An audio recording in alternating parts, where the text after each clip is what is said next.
যাতে ভালো হয় আল্লাহর চাইতে কেউ ভালো বোঝে না।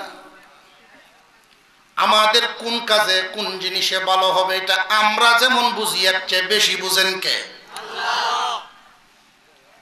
আল্লাহ পাক রব্বুল আলামিন মানুষের শান্তিময় কল্যাণময় করে সব কিছু সাজাইছেন। আমারে যেই হালতে দেখতে আল্লাহর কাছে ভালো লাগে আল্লাহ ওই হালতে আমারে রাখছেন। বান্দার উচিত হর হামেশা আল্লাহর প্রতি খুশি থাকা। বান্দার উচিত যাকে যেই হালতে রাখছেন ওই হালতের উপর আল্লাহর শুকরিয়া আদায় করা। মন যদি নাশকর হইয়া যায়, মন যদি কোনোদিন সন্তুষ্ট না হয়, সবুরকারী মন না হয়, কোনোদিন এই মানুষ দুনিয়াতে সুখী হতে পারবে না। কারণ মন এমন একটা পাগলা গুড়া, যদি ডাকায় যাই কমপক্ষে 5 ঘন্টা তো লইয়া তো বেরোনি লাগবো। মনে মনে গেলে কয় ঘন্টা লাগবো? মনে মনে মনে মনে 1 সেকেন্ডে ডাকা যাওয়া যায়, যেটা বাস্তবে সম্ভব না।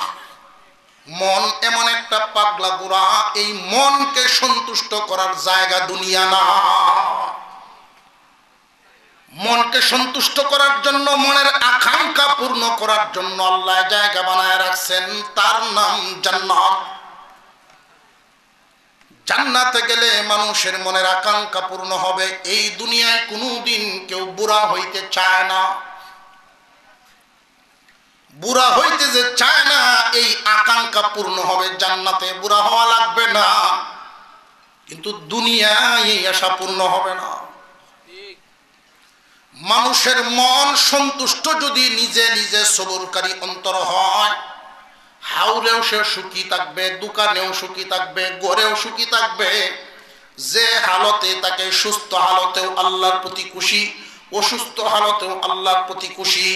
বান্দাকে আল্লাহ কখনো গরিব থেকে ধনী বানাবেন, মন যেন না বদলে আল্লাহর প্রতি খুশি। আল্লাহকে ভুইল না। মানুষের অবস্থা হলো গরিব থাকা, মুসিবতে থাকা অবস্থায় আল্লাহকে ডাকে, উদ্ধার হয়ে গেলে আল্লাহ ভুলে যায়।